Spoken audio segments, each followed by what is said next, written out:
पंचामृत बनाने के लिए 1 गिलास गाय का दूध लेना है और उसका आधा दही लेना है, दही का आधा चीनी लेना है, चीनी का आधा शहद लेना है और शहद का आधा घी लेना है।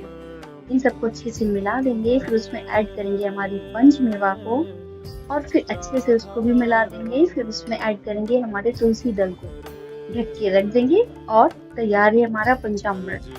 भगवान जी को भोग लगाने से पहले उसमें थोड़ा सा गंगा जल डालेंगे और भगवान जी को भोग लगाएंगे। सबको जन्माष्टमी की शुभकामनाएं। राधे राधे।